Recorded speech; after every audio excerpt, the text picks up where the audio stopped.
Estamos a dar início à sessão, está muita gente a entrar neste momento. Deixar que chegue mais gente e que se junte a nós nesta conversa.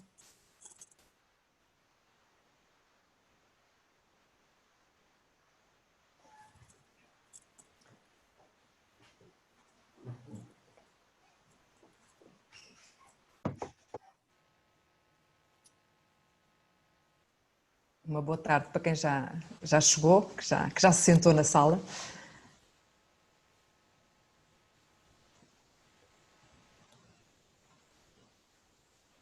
Ainda está muita gente a chegar, para darmos depois início à sessão.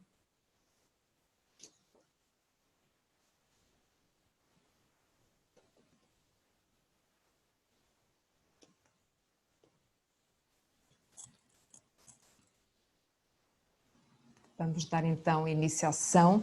Uma boa tarde, bem-vindos ao webinar sobre o tema Liderar Parcerias Sociais no Contexto da Pandemia. Temos connosco o Dr. Álvaro Cidrais, docente da Universidade de Lusíada, e a doutora Telma Correia, subdiretora-geral da Direção-Geral das Autarquias Locais. Nesta sessão vamos ter 3 momentos. Vamos passar já à apresentação do Dr. Álvaro Cidrais, seguido depois de debate com a doutora Telma Correia, e no final vamos abrir um momento para a colocação de questões por parte dos participantes, questões que podem aceder por escrito, que serão dirigidas a mim, no botão que encontram que diz Q&A, Questions and Answers, colocam as questões que eu depois irei ler para todo o auditório, e que depois peço o favor do Dr. Álvaro Cidrais ou da doutora Telma darem resposta. Passo então a palavra ao Dr. Álvaro Cidrais e desejo-lhe uma boa sessão. Ok, boa tarde a todas e a todos. Antes de mais, obrigado pelo convite para participar neste evento. Espero não atirar muito para o lado, isto é difícil sempre com a vasta audiência que nós temos, tentar fazer aqui algo que possa agradar a todos. Quando fizeram este convite, eu fiz a maldade de convidar também a Telma, por uma razão muito prática, é que nós já tivemos um processo de aprendizagem conjunto, digamos assim, eu enquanto formador, a Telma enquanto formando, aqui no âmbito do INA, sobre estas questões da colaboração transversal, e eu percebi que a Telma tem uma vantagem em relação a mim, claramente, e que pode trazer esse ponto de vista para aqui, que é o facto de trabalhar mesmo e sentir aquilo que é a cultura da administração pública. Porque eu não tenho essa cultura, eu tenho uma experiência muito variada em contextos associativos, em contextos empresariais, também em contextos de administração pública, mas efetivamente sempre em posições que não são a de tomada de decisão. E a cultura que eu tenho acaba por ser um pouco diferente, portanto eu posso trazer um conjunto de testemunhos e um conjunto de desafios, mas nunca poderia trazer outros desafios que a Telma poderá trazer e todo o conhecimento que ela tem. E portanto nós optámos por fazer digamos assim, este pequeno trabalho em parceria, e por isso desde já agradeço à Telma. Não sei se queres dar umas palavras de arranque. E depois eu irei fazer basicamente, só para dizer que ao repetir para o auditório, que acho que o Álvaro tem muito melhor conta do que eu própria, mas vou tentar acrescentar alguma coisa aqui a esta nossa conversa, a esta nossa discussão. Sim, e muito obrigada pelo convite.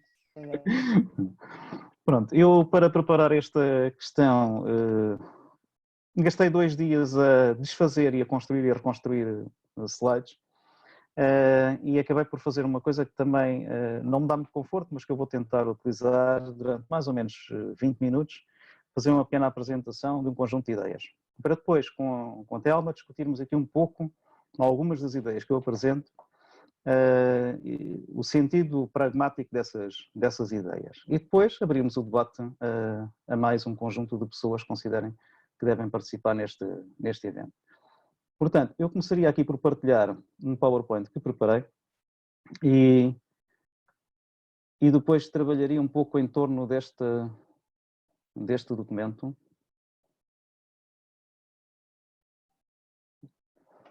E começaria por, portanto, tentar colocar isto aqui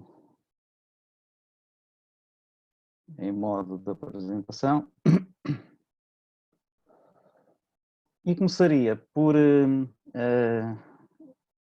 portanto, colocar o nosso ponto de situação aqui nesta questão dos 3 grandes objetivos que definimos para este encontro e situar aqui nesta componente do contexto que é o de que vivemos uma crise intensa, francamente intensa, de uma coisa que será uma mudança de ciclo, provavelmente mudança de eras, e uma ruptura de sistemas e de convicções.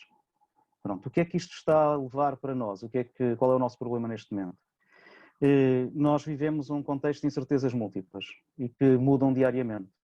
Pronto, e portanto é neste contexto que eu vou tentar abordar estes 3 objetivos. Compreender o que são e como funcionam redes e parcerias sociais. Criar uma envolvente favorável à colaboração transversal, eu depois também direi o que é isto. E identificar as determinantes e os desafios da liderança neste contexto de pandemia, que são imensos. Avançando um pouco, eu diria que nós, pensando sobre a realidade atual, a questão central é esta. Nós vivíamos já e vivemos uma sociedade de hipercomunicação, numa fase de mudança que eu situaria por meados dos anos 90 até agora, e de transição. Só que agora, de repente, tivemos uma emergência de transformação em que temos de reagir de uma forma imediata, muito ágil, e não estamos preparados para isso. Eu recordo que nós vivemos num contexto de redes relacionais, pessoais e também digitais, e o telemóvel é uma máquina assustadora neste tipo de trabalho. E eu costumo dar esta imagem para percebermos o que nós vivemos neste momento, mesmo antes do Covid. É o que eu diria a grande balbúrdia. Imaginem que num estádio de futebol nós temos 2 equipas a jogar, mais os árbitros, mais um conjunto de coisas, e a certa altura, e tudo aquilo está planeado, aquilo está previsto, está organizado, tem uma certa lógica, há um certo confronto, e a certa altura colocamos um telemóvel no nome de cada jogador e, como é natural, começam a distrair-se. Depois começamos a enviar mensagens relevantes e, entretanto, mandamos para campo mais 12 jogadores de handball e os 2 árbitros correspondentes. E mais 80 jogadores de ténis a fazerem jogos uns contra os outros. E mais 30 jogadores de rugby. E como vocês devem imaginar, começa tudo isto a ficar uma grandíssima confusão. Agora imaginem que a qualquer hora vão entrando os jogadores, novos jogadores, e se inventam novos jogos, com novas regras. Pronto, esta é a realidade que nós já vivíamos antes do Covid. E, portanto, isto nos criava muita incerteza, e isso é uma das tónicas centrais. Agora imaginem o que, perante algo que mexe com as nossas vidas, nós começamos a conviver. E a questão que mais nos surge é o que é que nos vai acontecer, o que é que nos vai acontecer, como é que nós podemos fazer isto. E eu diria que já estamos em esquizofrenia pensamental, ou seja, com um pensamento já divergente em muitos aspectos. Agora estamos claramente com estas questões todas acentuadas. E portanto, quem tem a difícil posição de tomar decisões acaba por ter uma grande dificuldade em fazê-lo com alguma segurança. O que é que aconteceu aqui com o Covid-19? Nós demos mais um passo muito importante nesta mudança para um novo ciclo. E, portanto, temos imensas emergências que não estão resolvidas e que não vão estar resolvidas. Falamos de emergências ambientais, económicas, sociais, de produção, de engenharia, imensas, e temos cada vez menos certezas ou poucas certezas. Ou seja, estamos numa realidade complexa e muito complicada, em que a imprevisão é constante, muito inconstante, e necessitamos de uma imensa capacidade de síntese e de simplificação para conseguir enfrentar as realidades, múltiplas realidades que nós temos. Mas uma capacidade de síntese e simplificação que não seja simplista e que seja capaz de abarcar a grande complexidade que temos nesta realidade. Tentando passar, e portanto fiz assim, ou tentei fazer assim, uma espécie de enquadramento contextual. Tentando passar para aquilo que são os nossos objetivos, eu lembrei-me de ir buscar o exemplo das redes para a empregabilidade, que articulam, no fundo, os sistemas organizacionais burocráticos do Estado, organizações, sistemas regulados, empresas do Estado, IPSS, associações cooperativas, sistemas reticulares, ou seja, redes que estão já organizadas de um modo mais ou menos informal, e sistemas anárquicos, comunidades locais, que se cruzam muito entre si, com múltiplas culturas e interesses. Pronto. Para que é que estas coisas se criam? Estas coisas criam-se para termos respostas, as respostas a problemas que identificamos. Se identificássemos outros problemas, tínhamos outras respostas.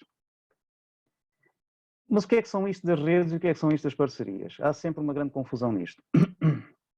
E eu achei que era importante colocar aqui um diagramazinho de uma rede.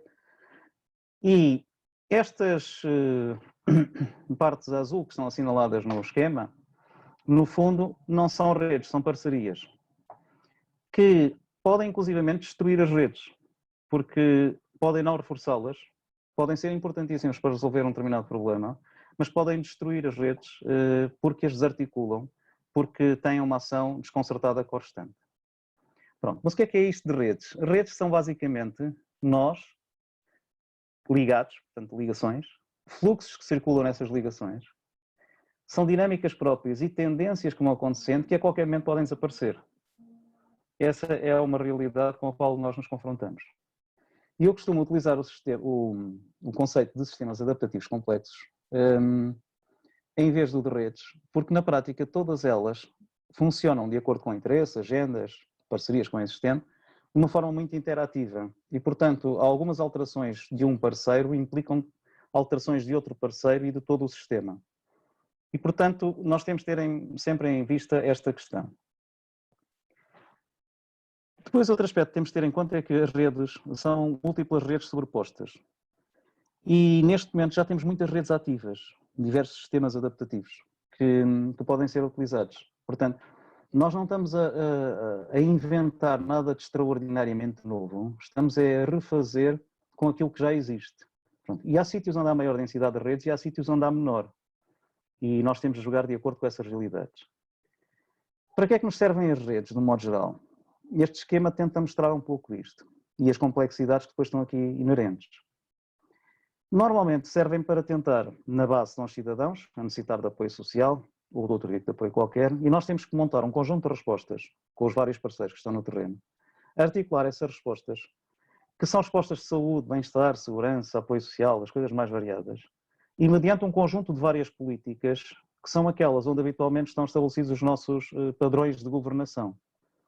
E, portanto, é a articulação entre vários sistemas que são muito difíceis e que têm naturezas muito diferentes que nós temos que fazer muitas vezes com estes trabalhos em rede. Ainda para mais, um problema central que nós temos nisto, e entrando um pouco mais nas de empregabilidade, é que tudo aquilo que nós temos de respostas dos parceiros ao nível local, que está assinalado com aquele quadrado azul, depende muitas vezes de todo um conjunto de níveis ou de escalas regionais, nacionais, internacionais, em que todas elas se ligam umas com as outras. E, portanto, não é fácil articular tudo isto. E não é fácil articular quando o nosso sistema está muito hierarquizado numa lógica vertical. E cada uma destas colunas, com estas várias bolinhas, representa, se nós quisermos, por exemplo, a primeira seria a da economia, a segunda do social, a terceira da educação e a quarta, eventualmente, da saúde. E a verdade é que nós fazemos genericamente a governação de todo o território e tentamos responder aos territórios quase sempre numa articulação vertical e não numa articulação transversal. Ou seja, naquilo que nós poderíamos dizer uma colaboração transversal que vai desde o técnico e o indivíduo que está na comunidade até ao dirigente que está numa instância internacional ou um técnico que está nessa instância internacional e que depois, depende da qualidade da comunicação que nós conseguimos estabelecer uns com os outros, todo o sucesso vai depender dessa qualidade de comunicação. E, portanto, se nós não conseguirmos montar um sistema minimamente equilibrado e, ao mesmo tempo, capaz de permitir que cada um tenha o seu papel de uma forma construtiva, arriscamos a não conseguir fazer um trabalho condigno com as nossas expectativas. Tentando dar o exemplo da rede de empregabilidade, nós diríamos que a nossa principal preocupação é a qualificação. Do lado esquerdo vocês veem vários pontinhos, do lado esquerdo do ecrã, que são várias pessoas. E do lado direito, losangos, quadrados, outras formas, que são organizações de diferentes tamanhos e diferentes características. E nós tentamos, num sistema de rede, oferecer um conjunto de respostas de apoio à empregabilidade e ao emprego, que tem um conjunto de associações na retaguarda, entidades, instituições, e tem, do outro lado, outras associações empresariais e outras estruturas que também tentam fazer mais ou menos o mesmo no trabalho junto das organizações empresariais. E a verdade é que conseguem algumas respostas que podem articular com a primeira parte. E é este processo de articulação que nós temos de fazer, garantindo um sistema de acompanhamento aos desempregados, estruturas locais de apoio ao emprego e, ao mesmo tempo, um sistema de governação e um sistema de secretariado técnico e animação que possa articular todo este processo. E nós, por exemplo, nas duas redes onde estive a trabalhar, criámos um observatório, ou tentámos criar um observatório de empregabilidade e de empreendedorismo, porque estas coisas estão todas ligadas. Ou seja, nós tentamos ter um sistema de emprego e de empregabilidade, ligá-lo a um sistema de qualificação e ligar a um sistema de empreendedorismo e de empresarialidade. E como devem imaginar, isto é algo que tem que se fazer mediante um determinado conceito, uma determinada lógica integradora, e aqui integramos pessoas empregadas, pessoas desempregadas, empregadores, intermediários deste processo, e sempre uma lógica de inclusão e justiça social. E montamos sistemas, como vocês podem reparar, acabam por ser hierárquicos, matriciais e complexos de funcionamento. E, portanto, isto cria-nos depois muitas dificuldades para ativarmos efetivamente as redes.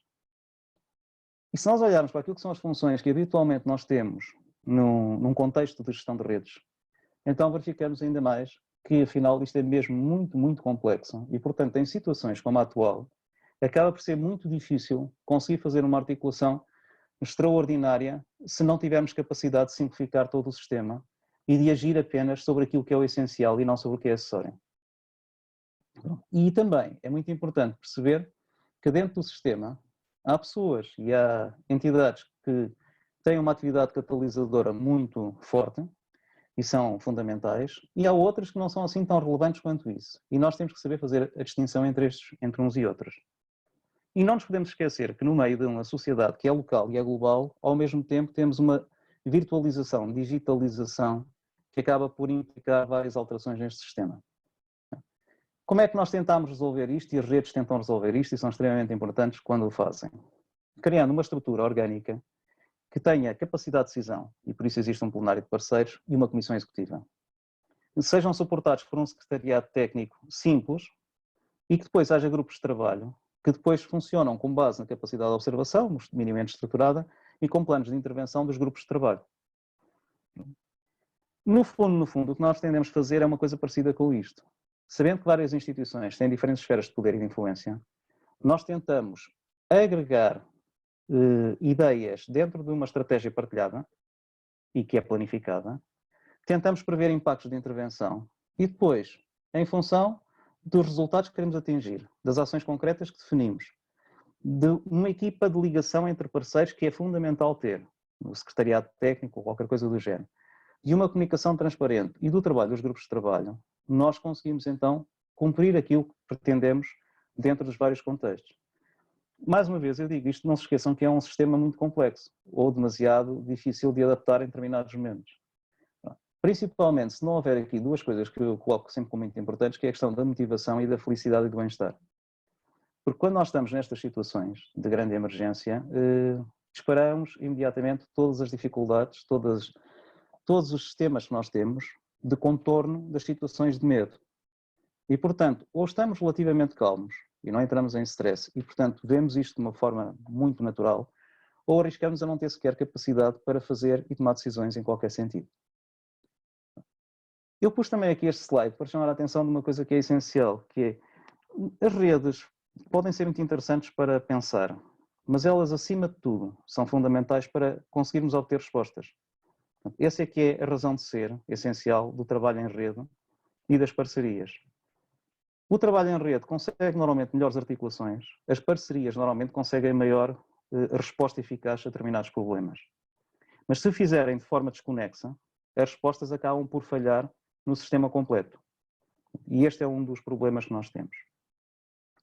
Passaria então outro objetivo que nós temos, que é o de criar uma envolvente favorável à colaboração. E aqui, colaboração transversal.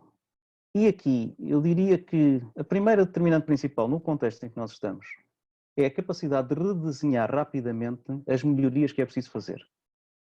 E mais do que isso, a capacidade de fazer com que as respostas sejam comunicadas de uma forma simples, clara, transparente. E isto pressupõe um princípio fundamental que existe nos territórios onde há trabalho em rede, que é o da proximidade indireta, e em que eu facilmente posso escutar qualquer uma das pessoas que está no terreno, qualquer um dos cidadãos, qualquer um dos problemas que tem, através dos meus parceiros indiretos que facilmente me fazem chegar esta informação. O que é muito importante também neste contexto? Ajudar a identificar o que é verdadeiramente urgente, o que é verdadeiramente importante, o que é verdadeiramente essencial.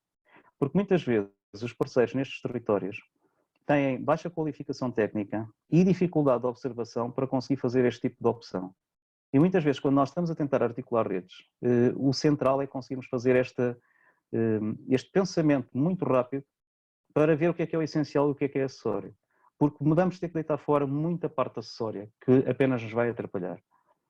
E, portanto, outro elemento que é essencial é negociar e definir os objetivos de curto prazo. Porque temos que encontrar respostas a 4 dias, respostas a 2 semanas, não são respostas a 4 anos. E o que é necessário também, muitas vezes, e nós temos feito isso, nomeadamente no contexto onde eu estou atualmente, que é a Junta de Freguesia da Ajuda, nós temos feito, acima de tudo, um trabalho de apoiar, de conectar e tentar informar com máxima transparência para poder pôr o sistema a funcionar de forma mais efetiva e com capacidade de autonomia. E outra coisa que nós temos de fazer sempre é gerir as tensões internas, dentro das organizações, e externas, na rede, de modo a reorganizar tudo num espaço de tempo muito curto.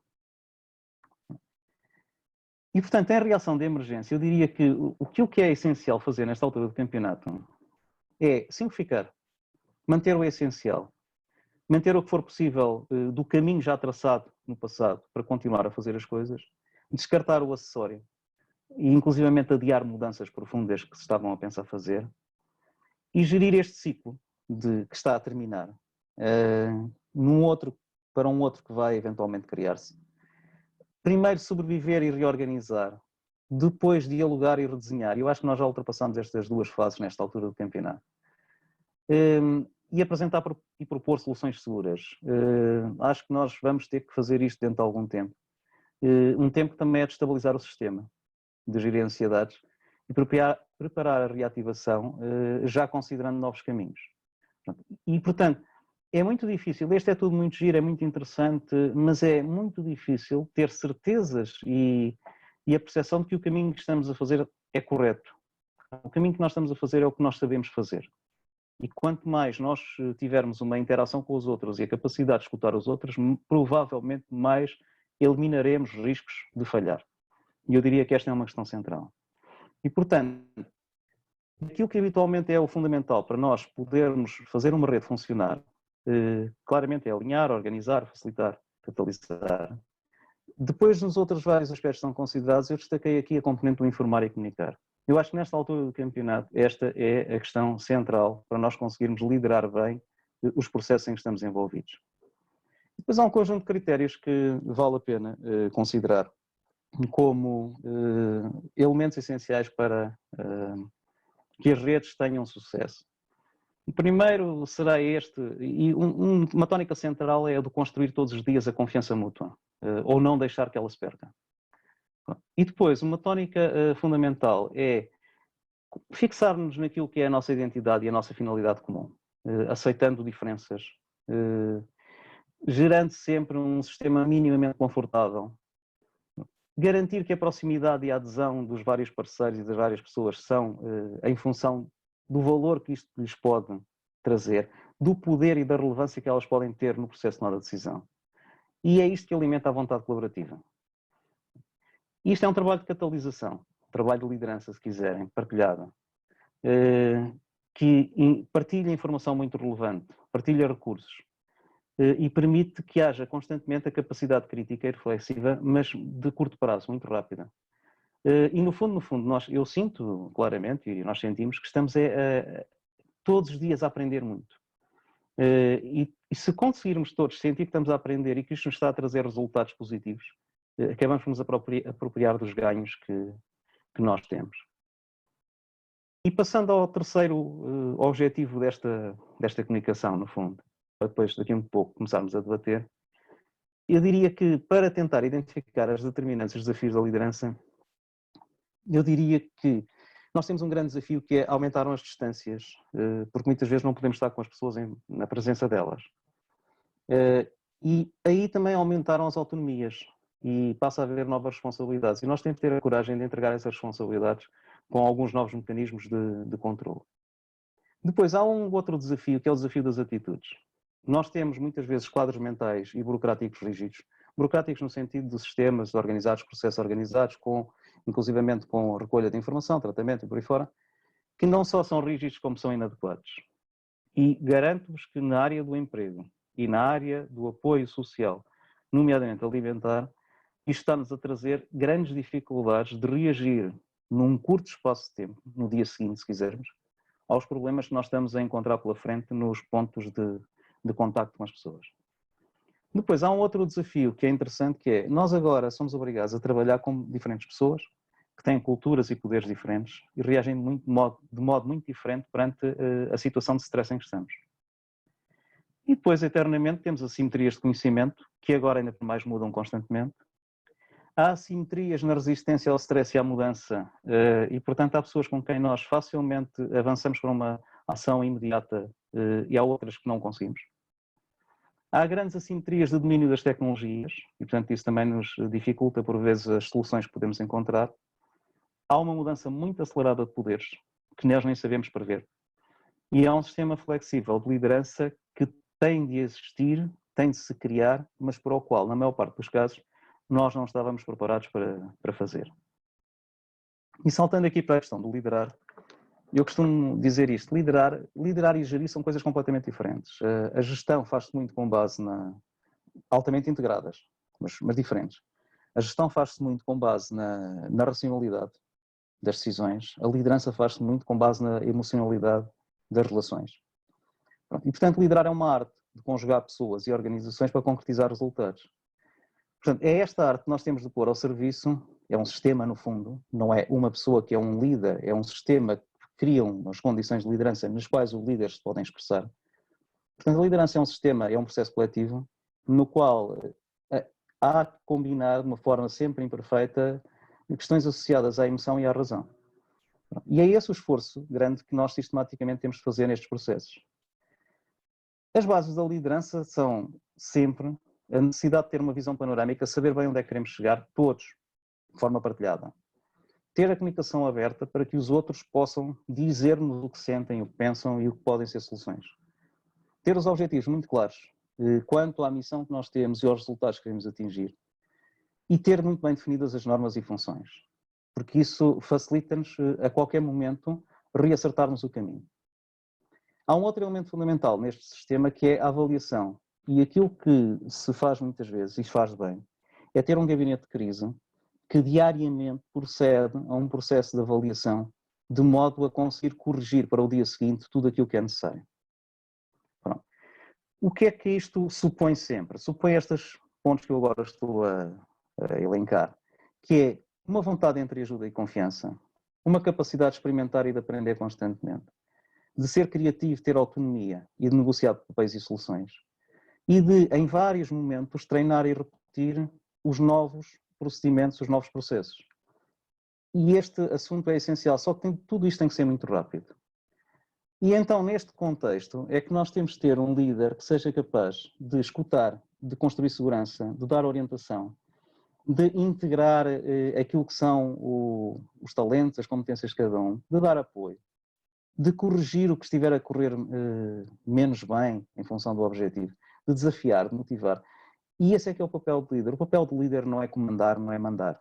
É pura e simplesmente fazer este tipo de trabalho conjunto. E eu costumo utilizar este esquema até próprio para eu pensar quando estou a liderar qualquer equipa, costumo utilizar isto, que é como é que nós levamos uma pessoa que tem um talento pessoal específico a ter o melhor rendimento possível para o sistema todo. E basicamente aquilo que eu aprendi ao longo do tempo é que o essencial é nós termos um sistema minimamente organizado em que as pessoas conhecem os papéis e as funções, as coisas estão bem definidas. E dentro disso elas, como se sentem seguras e autoconfiantes, conseguem pôr o sistema a funcionar. Depois, mas por onde é que tem que funcionar? E nada como conseguirmos definir com elas um sentido, um caminho negociado. e os objetivos estarem claros para todos nós. A isto chama-se, no fundo, conseguirmos fazer com que as pessoas estejam alinhadas, orientadas para um mesmo resultado.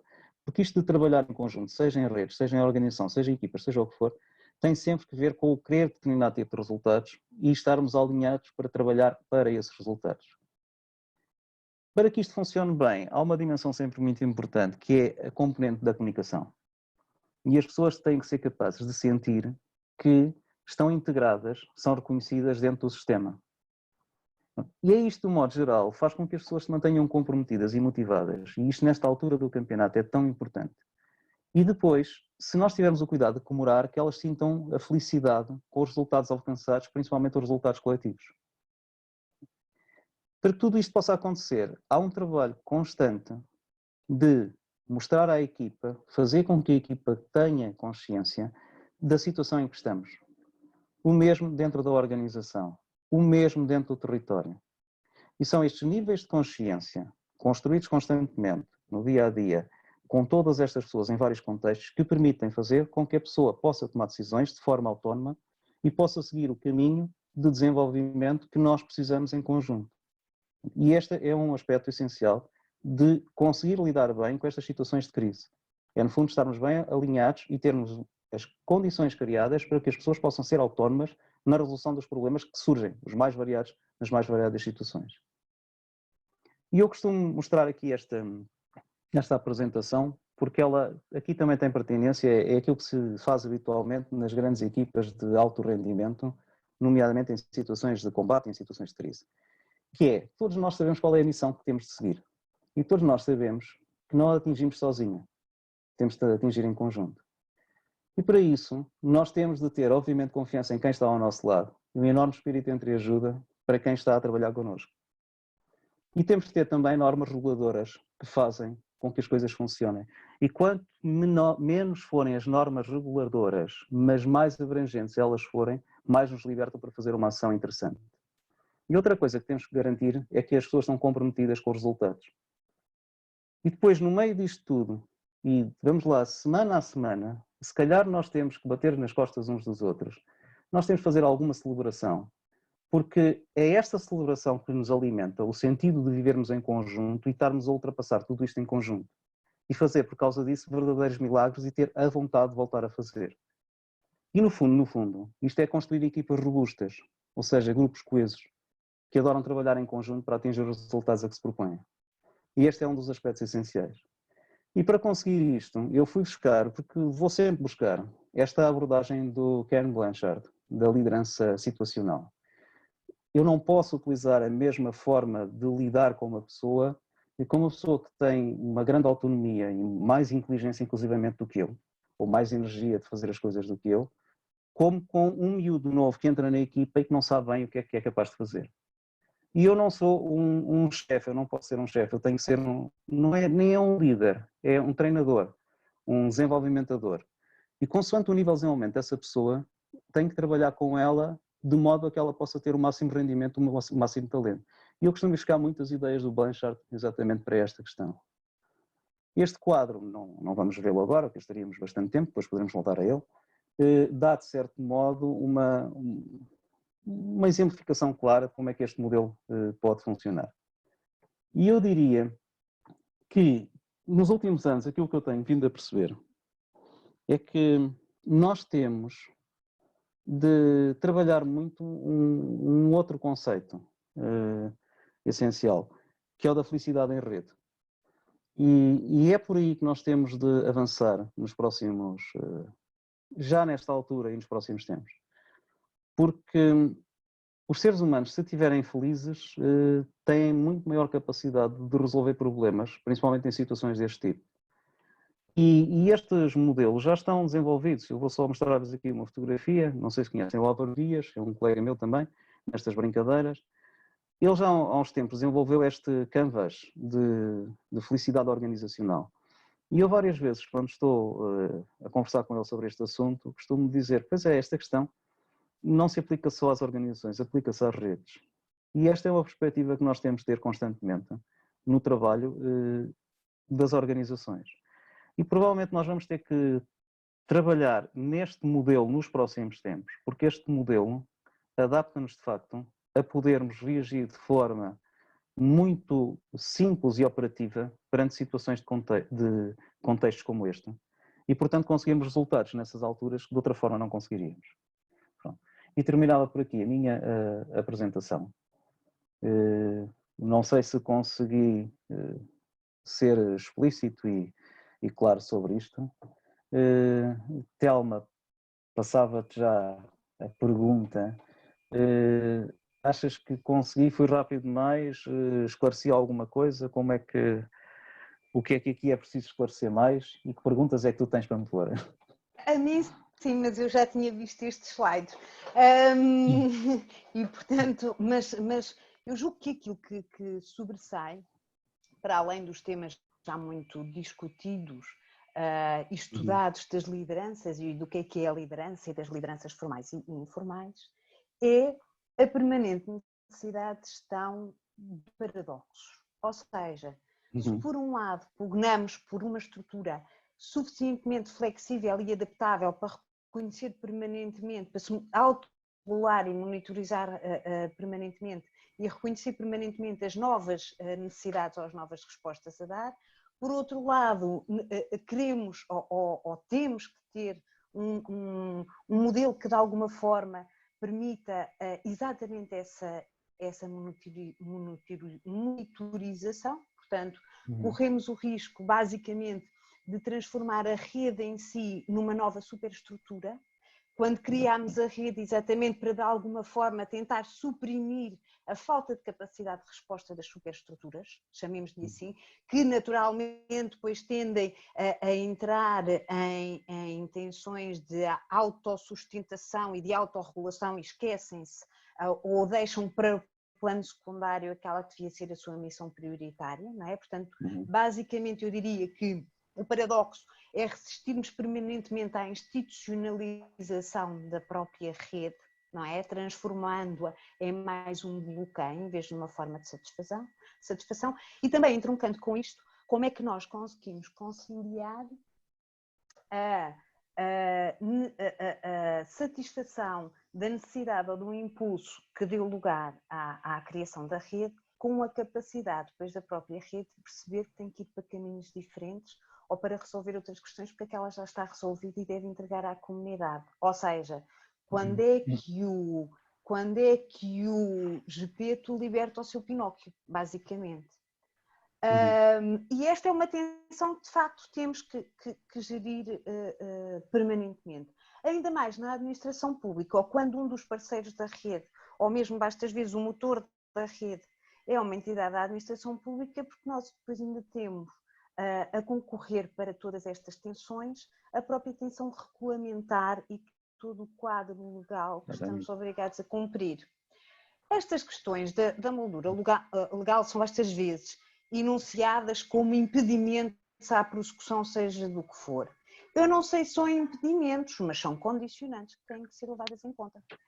Dir-se-á numa expressão muito cara, muito popular, que basta às vezes temos que fazer omeletes sem ovos e no caso da administração pública temos que fazer omeletes regulamentares sem ovos. E ainda assim, sem prejuízo da capacidade e da motivação da entidade ou da equipa que está envolvida no projeto, temos que conseguir, temos ainda assim que respeitar as nossas estruturas hierárquicas, os nossos quadros de referência, portanto, toda uma série de questões às quais estamos vinculados. Curiosamente, e indo agora diretamente ao tema deste webinar, esta questão da pandemia e da necessidade de criação de respostas para as necessidades da população acabou por ser um grande elemento catalisador de novas e bastante improváveis redes. Não sei até que ponto é que serão sustentáveis no curto e no médio prazo, mas a verdade é que se observa, e isto, vamos ter que estudar isto e vamos ter que perceber isto, basicamente basta às vezes todos os obstáculos à construção de redes foram suprimidos em 24 horas.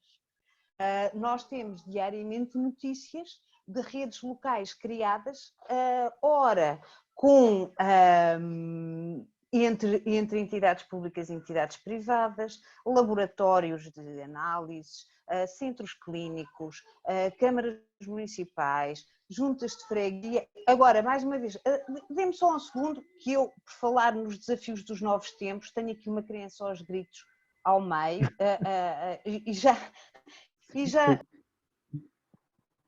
Ok. Esta é uma das questões do teletrabalho que se tem verificado e que nós temos descoberto, com agrado. Foi. Vamos ver se até ao fim desta sessão não nos passa aqui no atrás, né?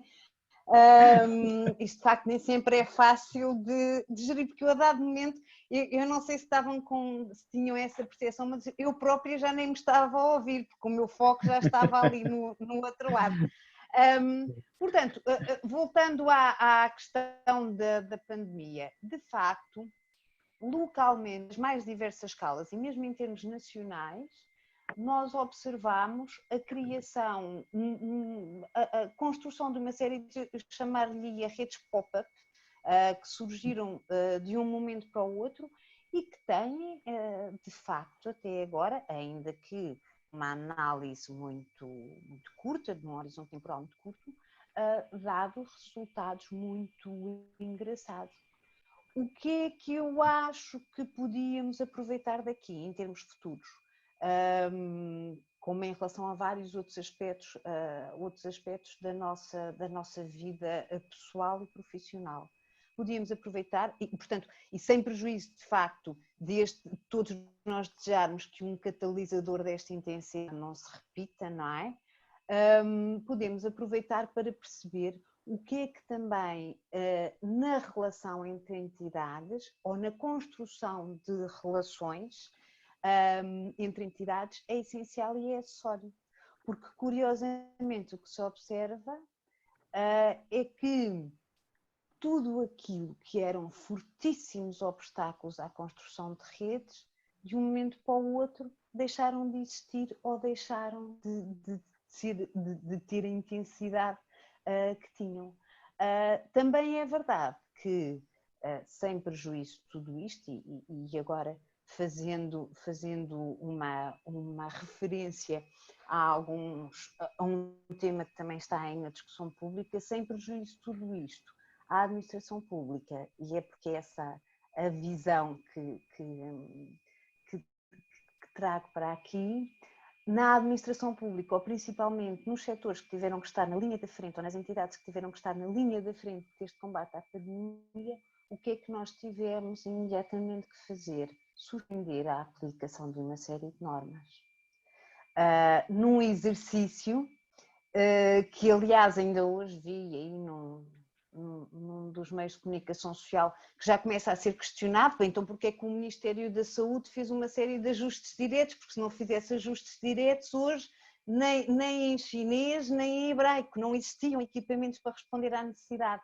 Mas tudo para dizer que não deixa de ser curioso, ainda que cada vez mais seja absolutamente essencial, que a administração tenha regras claras e transparentes, que sejam perceptíveis por todos os agentes, não deixa de ser absolutamente curioso que a primeira coisa que se faz é exatamente o afastamento para uma resposta célere de uma série dessas regras. E se calhar podia-nos levar um bocadinho a refletir internamente agora, enquanto administração pública, sobre a teia de regulamentação em que nós próprios nos envolvemos, porque nós próprios pedimos muitas vezes regulamentos, orientações e normas para vários aspectos da nossa vida, eventualmente até para a criação de uma rede. Dava-nos jeito ter um regulamento sobre isso. Portanto, isto agora foi um bocadinho já com ironia, já seria ao extremo, não é? Mas a verdade é essa, é que para além, julgo que esta, independentemente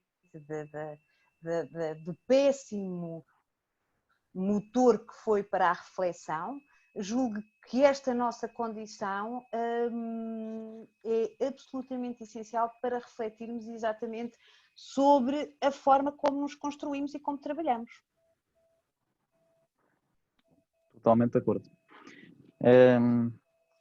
Eu para já concordo com tudo, e nomeadamente com as dúvidas. E é uma coisa muito gira nesta altura do campeonato, é que nós temos mais dúvidas do que certezas.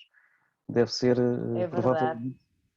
provavelmente o período em que isso acontece com toda a naturalidade e todas as pessoas aceitam com naturalidade. Basicamente, estamos a fazer o permanente juízo de autoavaliação e de autoconformação sem que seja necessário um regulamento para isso, não é? Exatamente. Na nossa vida profissional e na pessoal também, claro. Eu acho que o que é mais extraordinário deste momento é que nós finalmente percebemos aquilo que já devia ser óbvio há algum tempo, que é, tínhamos uma estrutura, tínhamos e temos a estrutura mental e uma estrutura organizacional preparada para sistemas pouco dinâmicos. Mas desde os anos 90 que os sistemas estão a acelerar de uma forma impressionante, com a globalização, com muitas interdependências. Estas novas tecnologias mudaram completamente a forma como nós vivemos e sentimos tudo. E nós continuamos a querer estar agarrados a um conjunto de conceitos. Ainda hoje estava a discutir uma coisa simples, que é, como é que é possível hoje estarmos a discutir o problema da habitação com os mesmos princípios que se discutiu no final do século XVIII e do final do século XIX? O Álvaro sabe que essa é uma matéria, que me é particularmente cara. Sim, como é que é possível? Sim. Como é que é possível? Quer dizer, o sistema é completamente diferente. Nós hoje temos uma abundância imensa, nomeadamente de espaços de habitação. Temos um conjunto de problemas imensos. Temos operadores do mais variado tipo no sistema. E continuamos a querer discutir as coisas numa base ideológica que, no fundo, começa no século XVIII, no final do século XVIII, e que depois se reforça no final do século XIX. Mas nós estamos já no princípio do século XX.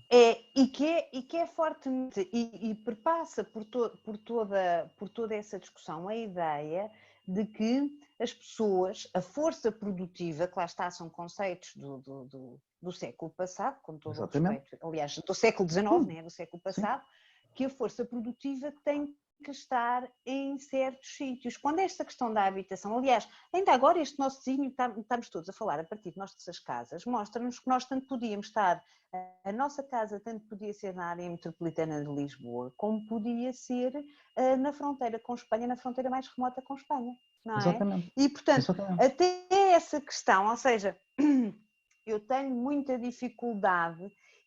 E acho que essa também é uma tensão das próprias redes, porque as redes normalmente são temáticas e sem prejuízo da profundidade dos temas que tratam ou sobre os quais refletem, nós não podemos perder de vista que a satisfação de necessidades, e se estivermos a falar de redes para a satisfação de necessidades públicas, que é a minha, basicamente é a história da minha vida, não é? Desde que comecei a trabalhar. A satisfação de necessidades pessoais nunca pode ser setorial. Exatamente. Ou a abordagem à satisfação de necessidades pessoais, porque há um quadro multinível, há um termo que está muito na moda, que se usa para tudo, quase como o óleo de coco, que é a abordagem holística dos problemas. Mas, de facto, se há campo em que faz sentido falar-se da abordagem holística, é exatamente no campo da satisfação das necessidades das pessoas, das populações. Sim, exatamente. E reparem que eu nem estou que eu nem sequer estou a usar um daqueles termos modernos, porque agora há uma série de outros termos que visam exatamente substituir o de satisfação das necessidades, porque entende-se que a satisfação de necessidades também se prende com correntes binárias e políticas que ficaram lá atrás. Mas eu continuo-lhe a chamar satisfação de necessidades, porque basicamente ainda é nesse patamar que estamos, não é? Das necessidades básicas, a habitação, a educação, a formação, a felicidade já será a satisfação do ser humano, mas custa-me muito, não sei se me custa, mas de facto faz-me também perturba-me, será este o termo certo, que se continua a olhar para o tema da educação, ou para o tema da habitação, ou para o tema da maternidade adolescente, ou para o tema do abandono escolar e do insucesso escolar, ou das dependências, como temas a atacar individualmente, quando de facto eles prendem com um quadro muito mais complexo e uns relacionam-se com os outros. Quer dizer, dito de outra forma, eu nunca conheci ninguém que tivesse necessidades habitacionais de base que não tivesse associado uma série de outras fragilidades sociais e pessoais. Exatamente. É? Exatamente. E com todo o respeito pela abordagem voluntarista que se está a retomar, chamemos-lhe assim, eu acho que podíamos aproveitar, por exemplo, no tema da habitação, juntar os dois paradoxos, que é a necessidade de satisfação de necessidades habitacionais de base nas áreas metropolitanas, a par com a desertificação do interior, não é? Pensar em todas estas novas metodologias e formas de trabalho e voltar a meter, ou melhor, meter tudo num caldeirão e voltar a misturar tudo, a ver se daí sai uma resposta mais abrangente, não sei. Agora, como é que isto se faz assim na prática? Não me perguntem. Eu tenho, que é uma mas ideia. eu posso te responder Então. de certo modo, porque também tenho andado a discutir noutros contextos estas questões. E para já tu estás a tocar uma questão. É verdade, é preciso esclarecer uma coisa, que é a seguinte: quando eu critico e tu criticas o pensamento antigo, nós não criticamos nem um nem outro o pensamento antigo por si só. Criticamos a ausência de pensamento moderno que se possa agregar ao pensamento antigo para construir novas soluções. É claramente essa a posição que eu vejo. Eu chamar-lhe as novas políticas habitacionais, mais que não são do que isto, com todo o respeito pelas novas políticas habitacionais, também pelas anteriores, mas basicamente são as anteriores com um perfume novo, quando se calhar o que merecia a pena era repensar tudo isto face à nova sociedade que temos. Exatamente, não é? Exatamente. Nomeadamente altamente digitalizada e nomeadamente altamente efêmera. Ou seja, eu posso viver aqui 3 meses e a seguir 2 meses acolá e depois... E isso é natural. E eu posso ter uma família e estar a viver numa casa com uma família e depois ter outra família dentro da mesma casa porque há condições para isso. Portanto, há um outro raciocínio completamente... Ou pode trocar de família ao longo da vida. Exatamente. Porque até isso, até o modelo de família clássico, chamemos-lhe assim, esteve por base exatamente da definição de políticas habitacionais do século XIX e inícios do século XX, não é? Aliás, inícios do século XX, depois daí por mais tarde, é daí que vem, por exemplo, a ideia da casa evolutiva, não é? Porque era dado como certo que existia um casal que se casava, tinha filhos, esses filhos depois constituíam as suas próprias famílias e podiam querer ficar com os pais e, portanto, a casa acompanhava esse crescimento da família. Quando, para além da recessão demográfica grave que sofremos, o que temos são, de facto, uma série de novas formas de família, de novas formas das pessoas se relacionarem, e que já não se acomoda a estas, ou já não está absolutamente em linha com estas abordagens mais clássicas, não é? Exatamente. E, portanto, nós temos que rever essas abordagens, temos que rever, e essa é uma das questões centrais. E como tu dizes muito bem, eu concordo totalmente com isso, é olhar para isto de forma holística e integrada. Os problemas não são individuais, nem são individualistas, nem setoriais. Os problemas são sempre muito integrados. Esse exemplo que colocaste, da pessoa que tem um problema de habitação, tem de rendimento, tem de saúde, não pode ter uma solução encontrada por uns especialistas em economia, ou uns especialistas em habitação, ou uns especialistas... Não, tem que ser por um sistema. Seja um contrato de desenvolvimento social onde isso, de facto, é dado esse apoio. Aí estão as experiências dos bairros sociais, e já nem vou falar da questão da construção dos bairros sociais em massa, etc., porque também sobre isso já todos estamos absolutamente mais ou menos informados, mas que não seja pela experiência dos subúrbios de Paris, que eu não sei se viste que ainda esta semana estava a passar uma reportagem exatamente sobre novos conflitos e novas, Claro. porque depois lá está estas questões do confinamento, etc. Isto faz com que venham ao de cima e imediatamente toda a gente fica com os nervos à flor da pele, não é? E as sociedades também ficam com os nervos à flor da pele. E, portanto, acabam por de alguma forma, se manifestarem muito mais depressa tensões latentes.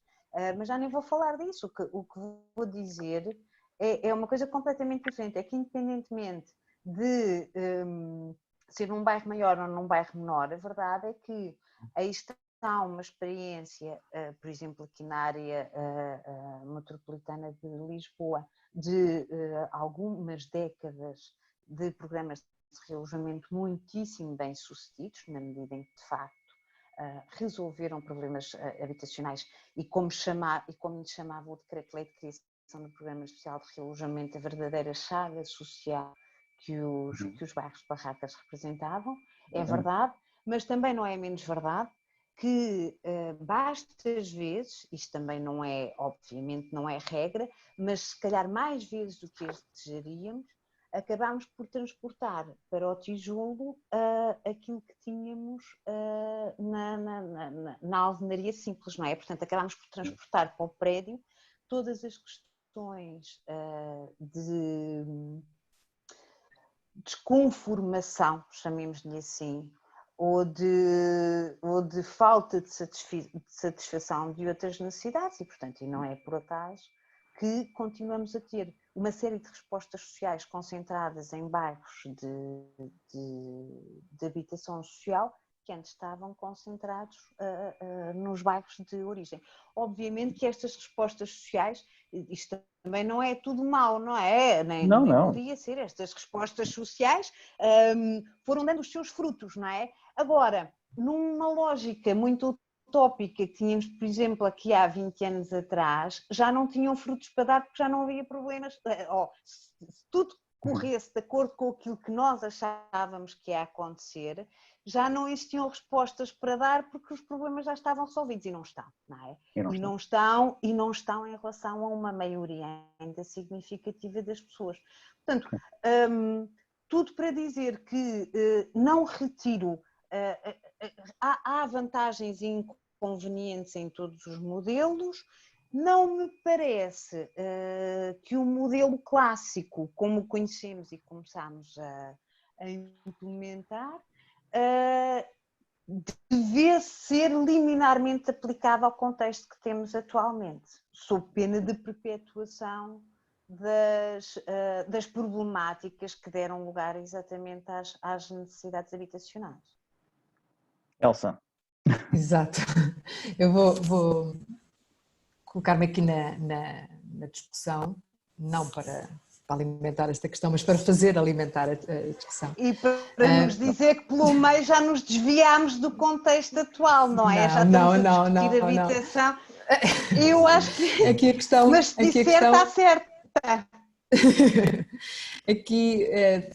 fazer aqui um ponto de situação, que é agradecer à Sofia Figueiredo e ao Luís Oriola que estiveram a fazer e que estão a fazer interpretação para a língua gestual portuguesa, incansáveis que têm sido nestas sessões, aqui com o apoio do Instituto Nacional para a Reabilitação, e que fazem aqui esta ponte entre o que está aqui a ser dito e a interpretação para a língua gestual portuguesa. Muito obrigada para a Sofia Figueiredo e para o Luís Oriola que têm estado aqui connosco. Esqueci-me de dizer isto no início.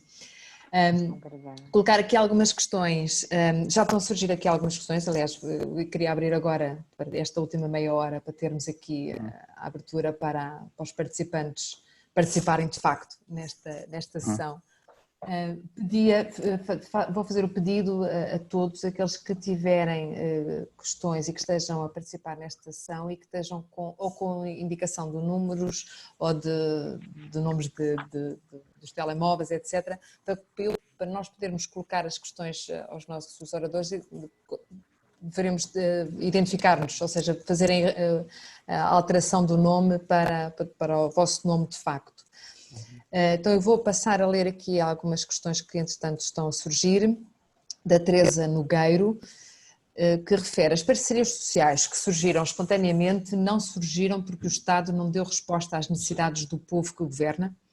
Que vai acontecer a essas redes no futuro? Como garantir a sua sustentabilidade no futuro se continuar a ser necessário e dependem do cidadão anónimo? Às vezes mudamos aqui, não sei se percebeu a questão, que acabam por ser três questões. Sim, eu julgo que sim, e nós temos-la também. Mas continue, por favor, Elsa, desculpe. São estas três questões. Portanto, a primeira, as parcerias sociais que surgiram espontaneamente não surgiram porque o Estado não deu resposta às necessidades do povo que governa. Esta é a primeira questão. Segunda, o que vai acontecer a essas redes no futuro? E a terceira questão, como garantir a sua sustentabilidade no futuro se continuarem a ser necessárias e dependerem então do cidadão anónimo? Bem, Álvaro, eu vou já passar a palavra de seguida, mas diria só em relação à primeira questão, bem, para já entrávamos num quadro e num plano de discussão que eu não sei se é o nosso, mas diria só o seguinte: nenhum Estado, nenhum governo, nenhuma liderança política formal estava ou podia estar preparado para esta realidade que vivemos. Imagino que pessoas com muita responsabilidade tivessem outro tipo de informação, não obstante, eu não sei se os Estados não foram capazes de satisfazer as necessidades do povo. O que acho é que existiu de facto uma vontade coletiva quebrou o povo, digamos assim, sendo que às vezes estas parcerias incluem Estados, o Estado central e os Estados locais, mas sempre entidades políticas formais. Julgo é que surgiram, e era essa a tónica da minha intervenção há bocadinho, rapidamente todos os obstáculos formais, políticos, ideológicos, de interesses, de tensões, foram ultrapassados exatamente fruto deste impulso tão grande que esta pandemia gerou. Álvaro. Olha, tentando responder, há uma coisa primeira que temos que lembrar, é que Estado e Governo não são a mesma coisa. O Estado é um conjunto de organismos de administração pública, mais um conjunto de IPSS, mais um conjunto de associações, mais um conjunto de empresas, mais um conjunto de cidadãos. E portanto, o Estado não é capaz, este Estado, ou seja, isto tudo, não é capaz de responder em curto espaço de tempo a alterações que ocorrem como esta agora. Pronto, e tem que se readaptar, e tem alguma capacidade criativa para o fazer. As redes surgiram muitas vezes por falta de resposta do governo, por falta de resposta da administração pública, sim, sem dúvida. Porque há problemas que não se consegue resolver pela administração pública. E essa é que é uma das mudanças que nós temos de ter no nosso intelecto, na nossa capacidade de entender as coisas. O modelo de governação que nós temos é bom para responder a um conjunto de problemas, consegue ter resultados nesses problemas e gera novos problemas. E não é tão bom assim depois a resolvê-los. E, portanto, tem que haver uma predisposição de empresas, de outras redes, de outros mecanismos para resolver esses problemas, que também vai gerar novos problemas. Ou seja, aqui há um foco central neste processo todo, que é tudo é dinâmico e em determinadas épocas, como aquela que vivemos mais ou menos há 25 anos, 30 anos, tudo é muito mais dinâmico, crescentemente mais dinâmico, e de um momento para o outro temos uma situação como esta. E se é dinâmico, aquilo que é uma rede que hoje existe, amanhã pode deixar de ter razão de existência, porque uma simples organização é capaz de responder perfeitamente à necessidade que nós temos. E isso é natural que aconteça. As organizações são efêmeras, as redes são efêmeras, tudo é efêmero. Nós é que temos a mania de pensar que as coisas demoram muito tempo e são todas muito estruturadas. E por isso montamos mecanismos, como a administração pública, que tem regras, regulamentos, um conjunto de coisas para manter as coisas fixas. Pronto. E previsíveis, que esse é um aspecto também muito importante da gestão de tudo. Nós também podemos, hoje em dia, dizer assim, mas estamos mal, mas podemos dizer porque estamos bem em muitas coisas. Mas a previsibilidade, desculpa Álvaro, a previsibilidade da administração ou da administração pública não é uma característica que pode ser bastante vantajosa nos casos e desvantajosa nos outros. Aumenta a cor. Não é? Porque caso contrário, a administração pública... Desculpa, estou a deixar também. Caso contrário, a administração pública, se a decisão não for previsível, ou seja, a administração pública tem uma tal capacidade de influenciar a vida das pessoas que se a decisão não for previsível, há um fator de medo e de receio e de imprevisibilidade que não é gerível. Daí nós próprios, gestores públicos e administradores públicos, tentarmos, ou basta às vezes clamarmos pelos regulamentos que depois nos aprisionam, porque é a forma de deixar, de fazer com que a nossa atuação seja cada vez mais transparente, previsível na nossa ótica. Basta às vezes, e como muito bem dizes, resolvemos um problema, criamos outros 3, não é? Porque depois ficamos prisioneiros da nossa autorregulação. E há aqui um elemento central nestes processos todos, em todos os processos, e agora é muito evidente, que é a questão do equilíbrio. Nós temos uma burocracia que dá imenso jeito porque cria uma certa estrutura que nos dá segurança. Mas quando ela passa a ser aprisionadora, quando ela impede que surjam, e muitas vezes não é a burocracia, é a atitude de quem está na tomada de decisão. Eu costumo dizer muitas vezes... Quando ela passa a ser o fim em si próprio e não o meio de atingir um fim. Exatamente. E nessas alturas é que então temos resultados muito negativos.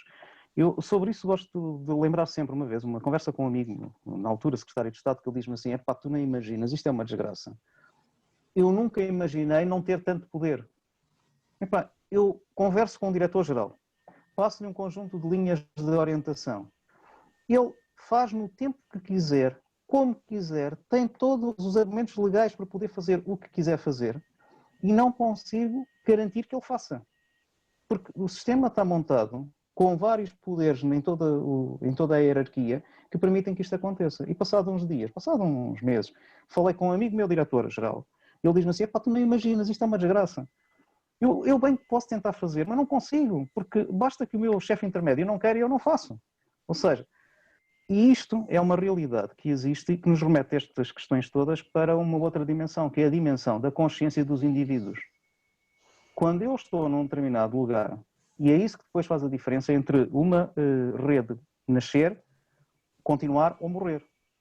Quando eu estou num determinado lugar, eu tenho uma responsabilidade tal que tenho que fazer sistematicamente opções equilibradas em função de todo o sistema. E esta é uma questão central. E, portanto, o indivíduo, a pessoa, não só a regulamentação, é estrutural para nós conseguirmos fazer o sistema todo funcionar e fazer com que estas redes, inclusivamente, sejam sustentáveis, desde que elas tenham necessidade de existir, porque persiste ainda o problema e é preciso responder-lhe. E que elas desapareçam naturalmente e que se tenha capacidade para dizer não, acabou, não vale a pena. Porque já não há este problema, felizmente, passamos ao outro. E, portanto, ou mudamos, ou, por simplesmente, entregamos aos outros o poder de fazerem, porque estão mais bem habilitados para fazer do que nós. E, portanto, esta lógica, que se quiserem de certo modo, é muita lógica que alimenta os mercados que se desenvolvem. O mercado depois só tem um grave problema, é que foca-se no máximo lucro e não na resolução do problema. Mas à parte disso, o mercado tem coisas extraordinárias como a capacidade de olhar para os problemas e interpretá-los de nova forma e encontrar novas soluções. E assim como o faz, e cria novos produtos ou novas organizações, também desaparecem esses produtos dessas organizações porque deixou de haver aquela forma certa de resolver aquele problema. E nós temos que olhar também para as redes como isto mesmo. E, portanto, uma rede que hoje funciona e que é necessária, fundamental e é essencial que exista durante algum tempo, chega a um determinado momento que por si só deve desaparecer naturalmente e deixa de ser sustentável. E a sustentabilidade é isto, é conseguir ser capaz de responder a um problema que acrescenta valor a alguém num determinado contexto. Eu penso que com esta ideia conseguir responder às 3 questões que foram colocadas. Não sei se consideram. Estão aqui muitas questões. Não sei se vamos ter tempo aqui para abordar todas. De qualquer maneira, vou ler a próxima, da Diana Salgado. No caso da educação, andamos anos a debater e tendencialmente proibir a utilização de novas tecnologias, nomeadamente os telemóveis nas escolas. Atualmente, nas atuais circunstâncias, vimos obrigados a elas recorrer. Finda a pandemia, como devem as lideranças gerir estas questões? Queres que eu responda? Sim, sim, sim, sim. Eu em 2000, juntamente com um grupo que agora por acaso voltámos a juntar, nós trabalhamos na Faculdade de Ciências exatamente a integração de tecnologias digitais na aprendizagem. E já nessa altura, desde aí até 2006, quando andámos muito de volta destas questões, nós percebemos que as tecnologias digitais eram fundamentais como instrumentos de aprendizagem, não como instrumentos de ensino. É bom ter esta percepção, são coisas completamente diferentes. E os telemóveis são ótimos para nós irmos, telemóveis e todos os apetrechos digitais, para nós irmos buscar a informação que queremos e nós, enquanto professores, porque eu também sou professor, e nomeadamente do ensino básico e secundário e depois agora também do universitário, nós, enquanto professores, temos a obrigação de juntar essa informação, dando-lhe alguma consistência, alguma coerência e fazendo-a construir novos projetos. Porquê? Porque se nascerem novos projetos, eles têm significado e sentido e têm obrigatoriamente de estar bem estruturados. E, portanto, as tecnologias digitais, desde essa altura, para nós são elementos fundamentais da construção de uma sociedade e da transformação das pessoas. Portanto, todos deviam olhar para isto desta forma. Inclusivamente dentro das administrações públicas, quem toma decisões, nomeadamente na área da formação, olhar para a possibilidade de utilizar gaming e telemóveis para aprender um conjunto de questões, nomeadamente, por exemplo, de legislação. E, a partir daí, construírem projetos. Portanto, a resposta a esta questão é muito prática e muito simples. É fundamental, mas mesmo fundamental, que os dirigentes olhem para estas novas tecnologias como elementos estruturantes da relação e, naturalmente, das aprendizagens e elementos estruturantes da construção de soluções constantes em todas as idades e para todos os problemas que tenham significado para as pessoas. Portanto, estes não são o essencial da educação. A educação são os valores, são um conjunto de princípios que nós passamos, um conjunto de experiências que nós vivemos. Mas estas tecnologias são fundamentais para fazer vivenciar isto de uma forma extremamente positiva. E, portanto, os dirigentes deviam ter muita atenção a esta questão e integrar tudo isto no futuro, não só dentro das escolas, como dentro das organizações, como elementos essenciais da transformação necessária que nós temos de todas as pessoas, já com os talentos que elas trazem, para novos talentos que são necessários. E assegurando ao mesmo passo que o acesso ou não às tecnologias não é de per si fator de exclusão social. Exatamente, não é? É crucialíssimo. Porque a propósito exatamente desta necessidade de intensificar meios de aprendizagem à distância, e não lhe chamo meios de aprendizagem por acaso, vieram ao de cima, exatamente as profundas assimetrias sociais que ainda se vivem designadamente nas áreas metropolitanas, portanto não é entre o Portugal litoral e o Portugal interior. Exatamente. E esse de facto é um desafio também, não é? Eu estou aqui a ver uma outra pergunta, porque entretanto abri. Se calhar vou passar à próxima, não é? Candeias, exatamente. Acho que eu vou ler para todos, acho que nesta discussão está a faltar a variável económica. Nesta fase foi necessário prescindir de uma série de regras para dar resposta ao contexto da pandemia sem olhar para a vertente de poupança económica das instituições, exemplo saúde, segurança social, educação, etc. A partir do momento em que a parte da contenção financeira volta a estar na ordem do dia, as regras vão voltar a existir e, na minha perspectiva, estas limitações financeiras são o maior entrave para poderem ser dadas respostas institucionais aos cidadãos, quer sejam ou não respostas em rede. Terei razão? Posso responder? Terá toda a razão se mantivermos o mesmo modelo. Oh Álvaro, então Vossa Excelência é o dono da casa. Eu só vim aqui para dizer umas coisas. Aliás. Então eu diria que tem toda a razão se mantivermos os mesmos modelos económicos. Eu tenho escrito isso com frequência no Facebook também. Se nós continuarmos a manter os mesmos modelos económicos, os mesmos conceitos económicos que utilizamos até o final do século XX, podem ter a certeza que a seguir a esta crise haverá uma super crise de tudo e mais alguma coisa.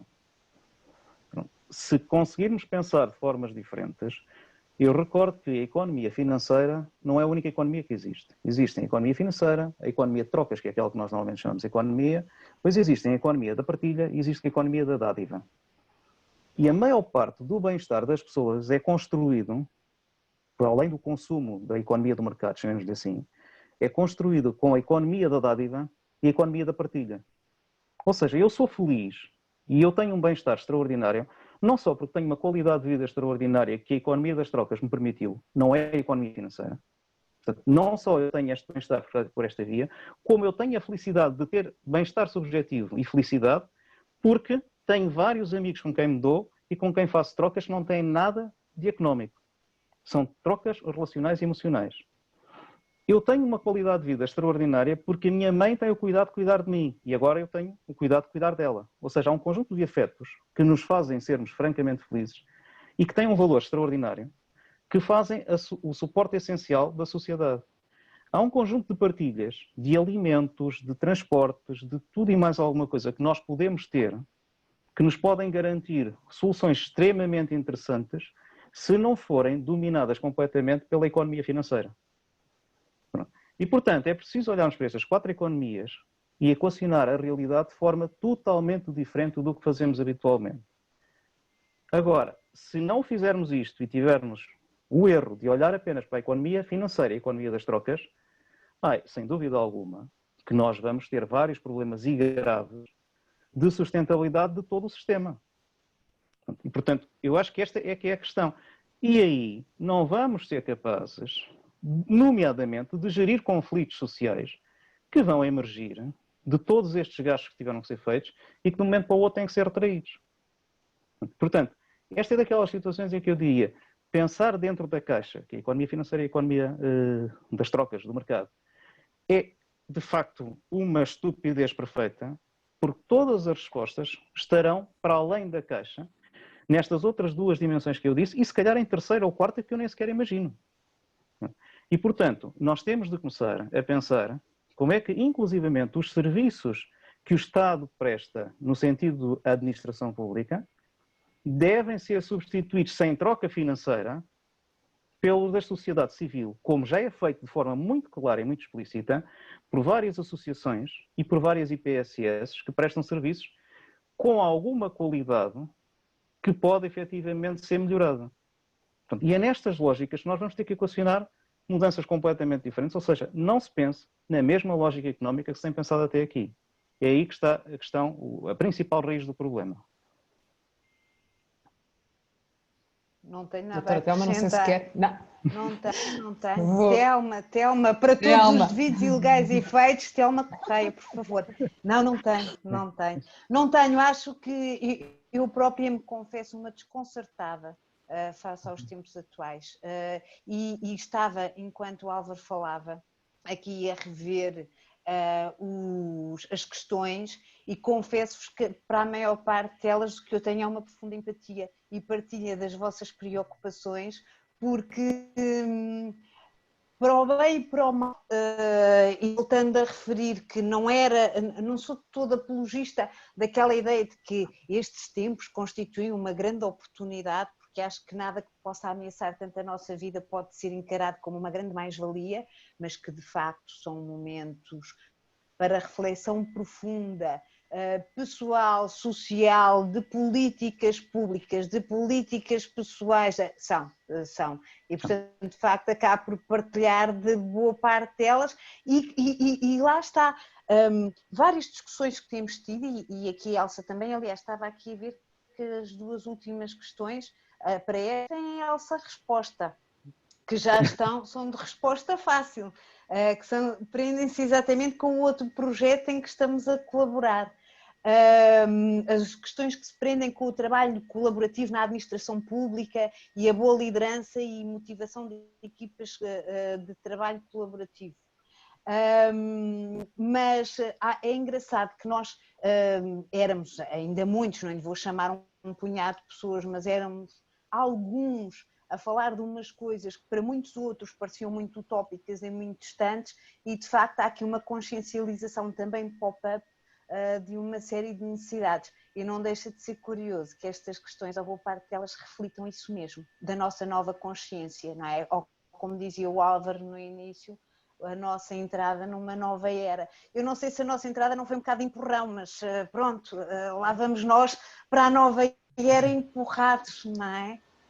Elsa? Vou passar aqui à questão seguinte, assumindo desde já que não vamos conseguir chegar a todas as questões, são muitas. Elsa, então deixa-me só aproveitar, Álvaro, desculpe só aqui, só aqui para dar a nota à Brenda e ao Sérgio Mendonça, que está na Forja e para sair exatamente um guião sobre trabalho colaborativo na administração pública. Esta é também uma preocupação. Eu julgo que no curtíssimo prazo o INA vai divulgar esse guião e depois poderão colocar à doutora Elsa Bel todas as questões que entenderem em relação ao mesmo, está bem? Pronto, e assim pelo menos não fica desagradável, respondemos já a duas. Elsa. Então eu vou para a questão da Sara Timóteo. Como garantir a não institucionalização das redes e das parcerias que surgem deste estado de emergência? Pois. Não sei, principalmente não regulamentar. Mas depois, ao mesmo tempo, se não regulamentamos, não temos rede, não é? São os tais tensões. Eu diria, há aqui algumas hipóteses sempre possíveis, e uma delas é criarmos financiamento para algum tipo de respostas. E cada um inventa como quiser e candidata-se como quiser. Isto utilizando instrumentos financeiros.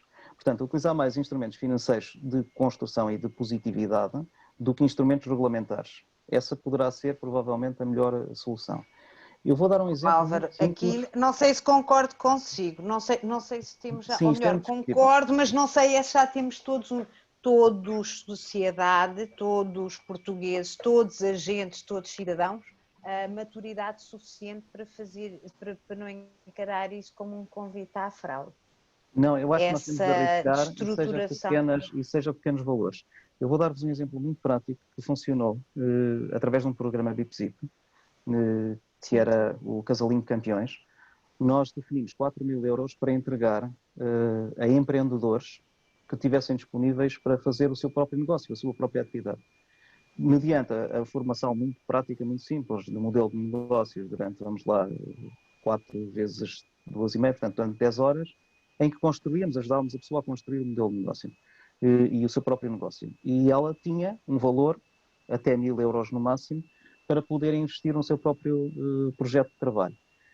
Este trabalho não só qualificou as pessoas, como depois mobilizámos tais 4.000 euros e produziu 4 postos de trabalho, que neste momento estão parados, exatamente por causa do Covid, mas vão ser retomados, um deles vai ser retomado já. Álvaro, mas isso funcionou, eu não quero fazer aqui, não quero exercer contradição em relação a isto, mas queria só deixar a nota que isso funcionou belissimamente porque não existindo uma regulamentação estreita, havia um acompanhamento estreito.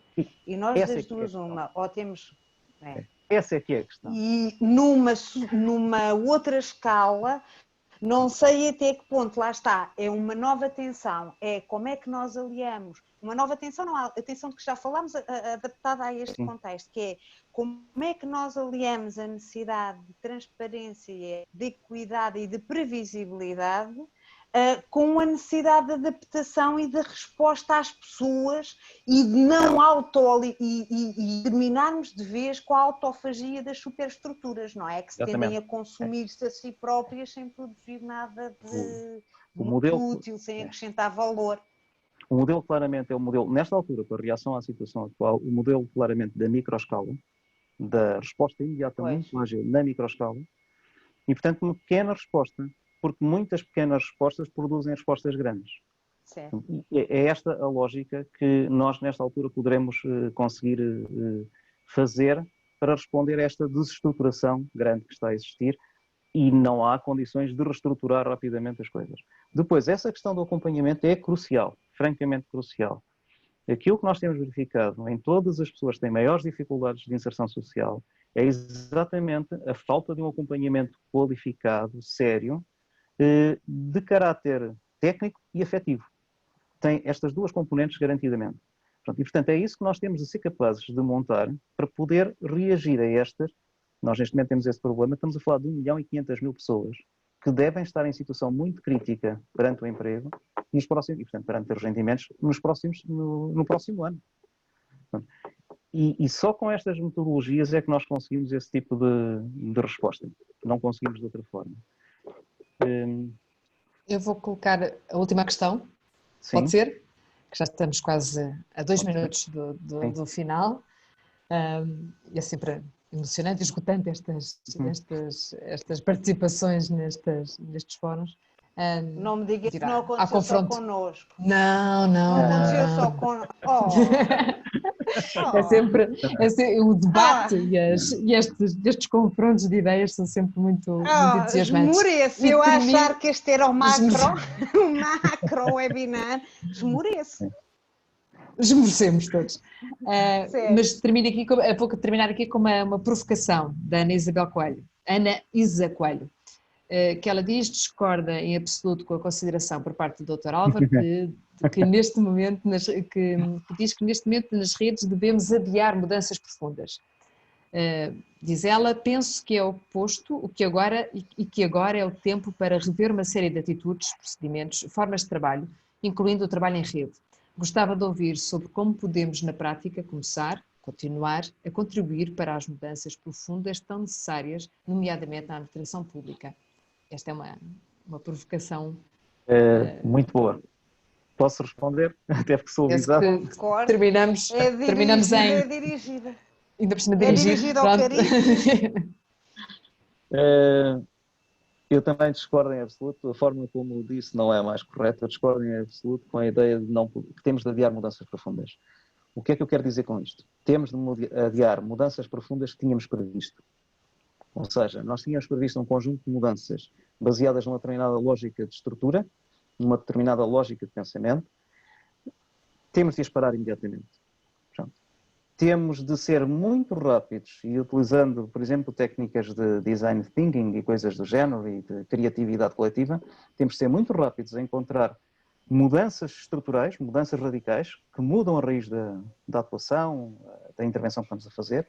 Temos de o fazer em lógica, depois concretizá-las através de projetos em lógicas colaborativas, é de facto isso que nós temos de fazer, e montando sistemas ágeis de monitorização e avaliação que permitam corrigir em curto espaço de tempo aquilo que não estiver a correr tão bem e, inclusivamente, permitam identificar se o desvio está a ser muito grande em relação à grande finalidade, de modo a reestruturar de novo.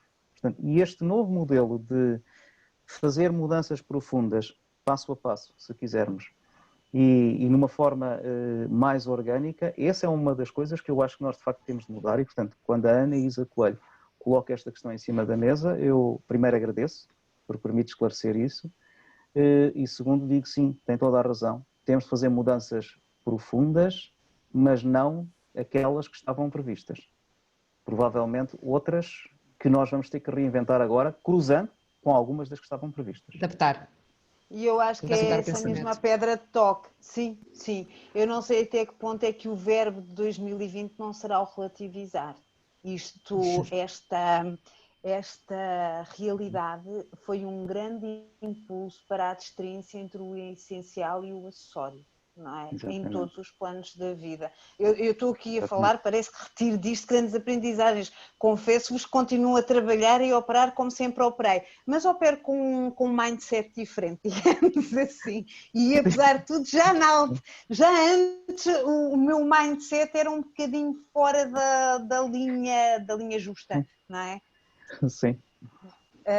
Mas sim, não sei se não será o relativizar. E o relativizar, designadamente, aquelas grandes construções que somos muito atreitos a fazer. Eu chamo-lhe as construções de salvar o mundo, não é? Toda a gente discute como é que salva o mundo e depois nunca mais dá como salvo. Aquelas grandes construções que iam resolver todos os nossos problemas e tentar ir resolvendo um problema de cada vez e com isso conseguir o todo com muito menos força e com muito mais capacidade de adaptação. Eu acho, só complementando isso, eu acho que tocaste a questão certa. Eu acho que o essencial é nós sentirmos que ao lado de nós está uma pessoa que pode ter um valor extraordinário e uma ideia extraordinária para construirmos qualquer coisa. E termos a coragem de arriscar. Portanto, eu acho que esta é uma das questões centrais nesta altura do campeonato para nós podermos reagir bem no curto prazo e descobrir mudanças estruturais para o longo prazo. E, portanto, eu acho que isto é uma oportunidade extraordinária para nós nos descobrirmos a nós próprios e descobrirmos os outros que estão ao nosso lado que podem ter potenciais magníficos para o futuro. E depois, em função disso, reacertar o que tiver que ser reacertado. Sem grandes precipitações. Será que com estas mensagens de potenciar as oportunidades, estarmos atentos às mudanças e profunda esperança no futuro? Sim, e adquirirmos esta capacidade de adaptação, no fundo, não é? E percebermos o que é que alguns quadros mentais que têm que ser deixados para trás e outros que temos que abraçar e envolver nas nossas vidas. Agradecer ao Álvaro Cidrais e à Telma Correia a presença, também ao Luís Oriola e à Sofia Figueiredo, que estiveram aqui a fazer a interpretação para a língua gestual portuguesa. Agradecer a todos. Vou passar uma pequena inquérito só para preencherem e agradeço que preencham antes de sair da sala. Amanhã teremos outro webinar, temos outra sessão não aqui especificamente nesta sala, será noutra sala virtual, mas agradecer de facto a todos os que estiveram presentes e aos nossos oradores em especial. E uma boa tarde para todos.